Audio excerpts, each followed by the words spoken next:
Hola amigos de Multimedia GDL, yo soy Mariana Morales y hoy nos encontramos con Tonya Hurley, la escritora de Feria.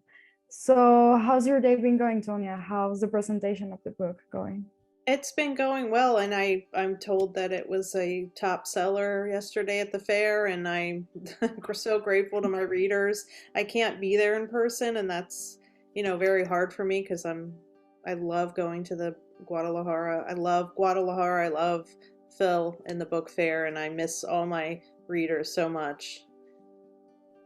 So, in your books, you involve a lot of ghosts. How was your fascination for this born? Um, well, when I first started writing about ghosts, and especially in the teen space, there wasn't really anyone doing that. So writing about a dead girl was, not really popular at all. So, so I'm really grateful that my readers embraced that idea and, got the analogy that I like to write about people who don't feel seen and who, are trying whatever they can do to get noticed and make it. So that's my fascination with ghosts, really, is the idea of being seen and, feeling invisible. So, in this book, Feather Girl, there's a lot of voodoo involved. Did you make any previous investigation to develop this? You know, I read about it. I mean, voodoo and witchcraft and things like that have gone back all the way to, the beginning of storytelling. So, I mean, it's not, I don't, it's not anything satanic or anything. It's more on the magic side. And, even Disney princesses, they have witches, in those stories. I mean, they're it's just something I'm very interested in on the magic side, and just I love exploring tarot and folklore that goes back, to the beginning of time and how people tell stories. So, how was the concept born? Why birds? Well, birds are fascinating to me because what I just said, folklore. Birds are thought to be the only things that can go between worlds, between, the afterlife and this life that we're living. And when it's thought that, for example, when a red bird, a cardinal, visits your backyard, that's someone from the other side, a loved one that's visiting you and giving you their signs. Birds are seen as signs. Crows, and they're very intelligent. I mean, crows have funerals for when they die. They literally have, a funeral for the bird that's passed away. And so they've always just fascinated me, the folklore behind them, um, and going between the worlds. And also, they are very important on a conservation level for us to live, and we need to save the birds. Um, we need to take that seriously, which is another reason Yeah. I love birds.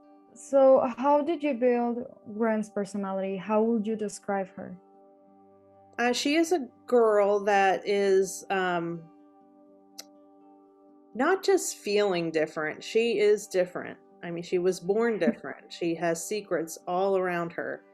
And over the course of the book, those are revealed. But she's also alone. I mean, she doesn't have a mother. Her mother, she goes on this, journey to save her. But um, I just think it's fascinating that to go through all of these changes in your body and in your life, and at that age without a mother when you're a female that's something that appealed to me, to tell a story that shows like real strength, I think, and independence.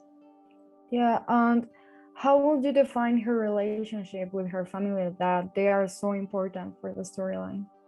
Well, her dad, was someone who, I mean, he's a professor of birds at at a college. So he's always been obsessed with birds, and I really can't talk about that too much without giving Yeah, spoilers, of but course.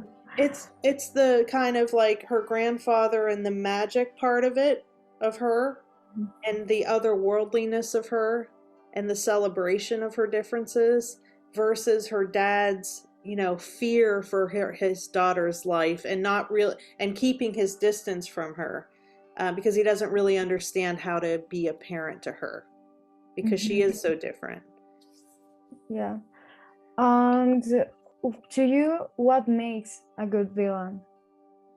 Oh, I love this question. I In this book, Dahlia, the priestess, the voodoo priestess, is someone who, and it took me a few rewrites to get her right, I think. Um, she she does things for a reason. She's not just inherently a bad person. She's not evil. And you look around at people that do evil things in the world, and you say, oh my god, that's, they're that's so crazy, like that they could do something so horrible to people. But then if you investigate that further and say to yourself, like, what happened to them that they would act like that? What happened to them in their lives? Were they traumatized? Were they, what happened to them?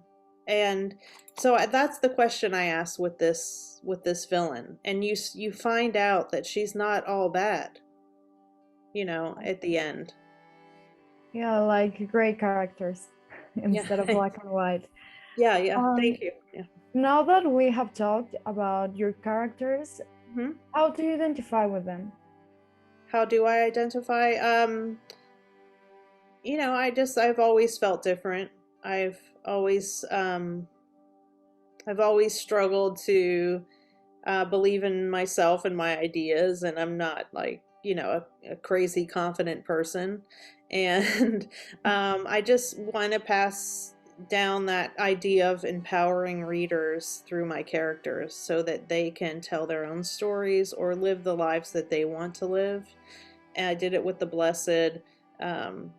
These all of my characters have this kind of feminist bent on them. So, I mean, that's what I love doing. That I love when readers come back to me and say, "Ghost Girl inspired me to study animation, and now I'm going to college."